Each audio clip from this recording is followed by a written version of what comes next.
Hi Gems, welcome back to my YouTube channel. As you may have noticed, I am one of the only professionals creating this type of content specifically for Barbados. So it really helps when you like, share, and subscribe. Your support helps me to continue delivering my support. So please use the logo in the bottom right hand corner to subscribe and tell a friend. This video is intended to be a high-level overview of what you need to know about starting your business as a company in Barbados. And that distinction is exactly where I think we should start. The words business and company are not synonyms. Business is a generic word which can be used to refer to many different types of business structures, whereas a company is a specific business structure created under a particular legislation with certain features which we will get into shortly. But the important thing to remember is that a company can be a business, but not all businesses are companies. Under the laws of Barbados, a company is a legal person.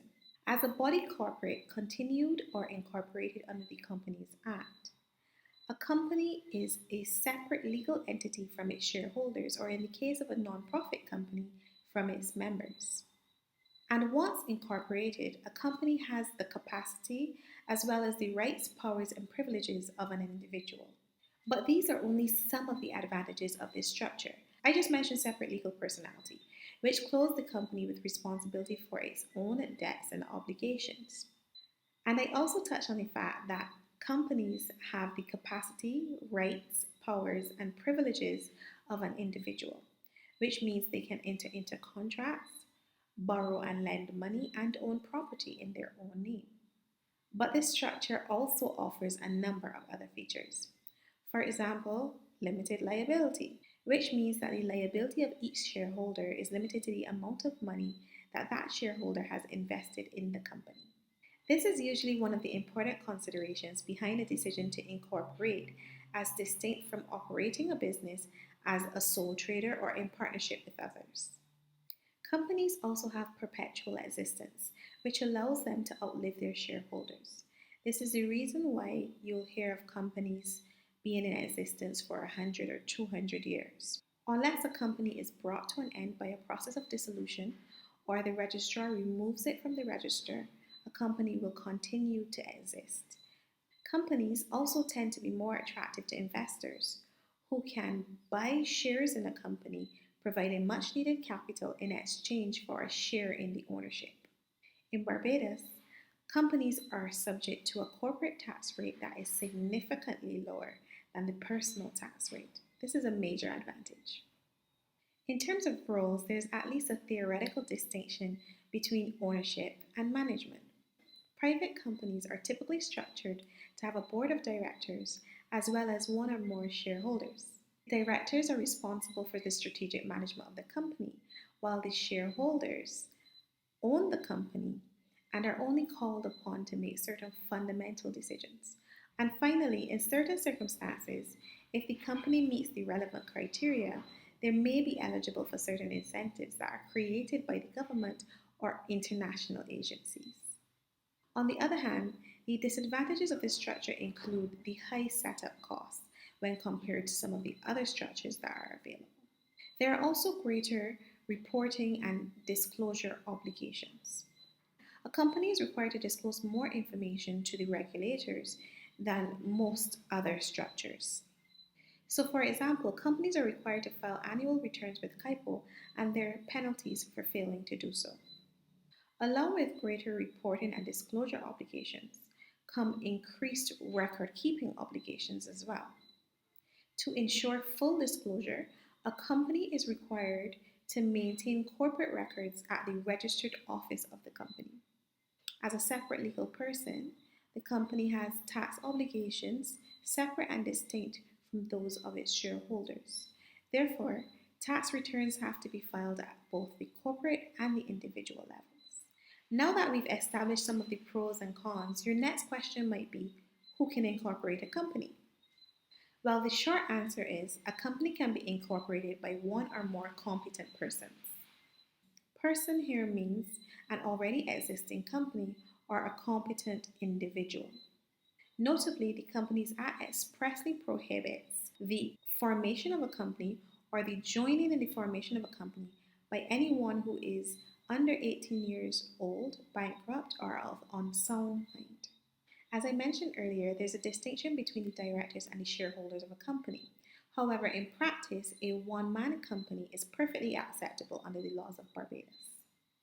This means that a single person can be the incorporator, a director, an office holder, and a shareholder of the same company.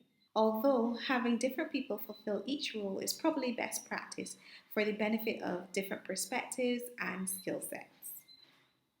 As it currently stands, you will need to involve an attorney at law in the incorporation of your company. Whether that person handles the entire process or simply provides the statutory declaration that would be required if someone other than an attorney incorporates your company. In practice, most companies are incorporated by an attorney at law acting on behalf of his client. However, someone other than an attorney at law can in fact incorporate your company. But if this is the case, you will require a statutory declaration by an attorney at law attesting to the fact that, to the best of his knowledge and belief, you are a competent person. That is, you are over the age of 18, of sound mind, and not bankrupt. If I could make a recommendation here, it would be to seek legal advice. Even if you don't intend for an attorney at law to handle the entire process, it is at least advisable to seek legal advice before you incorporate. This will allow the attorney at law to advise you on the implications of company formation, as well as to address any circumstances that may be specific to you. Beyond the fact that the Companies Act is legislation which may require interpretation, experience tells me that if a company is properly and thoughtfully structured from the outset, it is likely to avoid the need for amendments down the road or other challenges which may arise. Having mentioned how much more expensive it is to set up a company, you're probably wondering about fees. Well, your legal fees are likely to vary depending on the attorney at law or the law firm that you turn to for assistance. Fees are likely to start at least 1,500 Barbados dollars.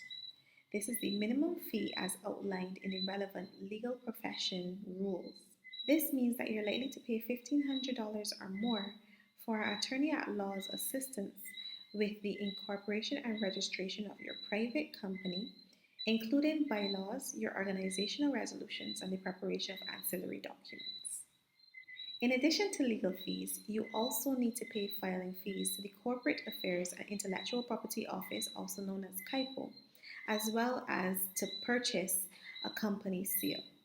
In terms of cost considerations, your request for name search and reservation will cost 30 Barbados dollars. Your incorporation itself will cost $750. Filing of your bylaws will be an additional $25, and your company seal would be approximately $75. In my experience, these fees typically amount to roughly 880 Barbados dollars. So if I had to make another recommendation here, it would be to budget at least 2,500 Barbados dollars for your legal and filing fees as well as your disbursements. In most cases, the incorporation process is pretty simple. As mentioned before, a company may be incorporated by one or more competent persons, and this structure can be used for any business. From restaurants to fintech to transportation, almost anyone can use a company. The formal process for incorporation begins with the submission of a request for name search and name reservation, on which you submit 3 names in order of preference. CIPO will review these names, and the first one out of these 3 names submitted that is acceptable to the registrar will be approved and reserved for up to 90 days. The next step will be to prepare and file your incorporation documents. These will include your notice of incorporation, your notice of address, your notice of directors, and your statutory declaration if your company is being incorporated by someone other than an attorney at law. Once processed and there are no changes to be made, A certificate of incorporation will be issued in due course, but processing times may vary. As with most processes at Kaipo, it's difficult to say with certainty exactly how long it will take to incorporate your company. It honestly depends on what is going on with Kaipo. I should also mention here for completeness that Kaipo is in the process of going digital, which means that processing times are likely to change.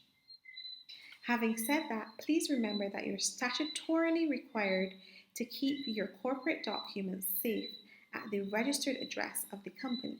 To support you on this, I've included an incorporation checklist in my Getting Started Barbados Companies course to assist you in verifying that you have all the critical incorporation documents that you should have for your records.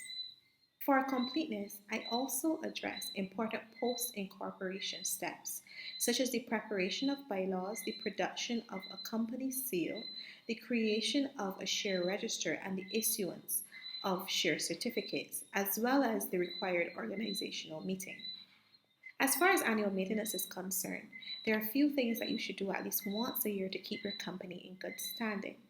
These include annual shareholder meetings or resolutions, periodic director meetings or resolutions, filing your annual returns, timely notification to Kaipo of any changes in your company.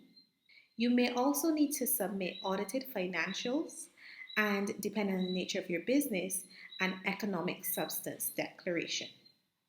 I touched briefly on taxes earlier, but I would just add here that companies, being subject to corporate income tax, file and pay taxes on a different schedule to individuals. Your company, therefore, will need to register with the BRA and get its own TIN number.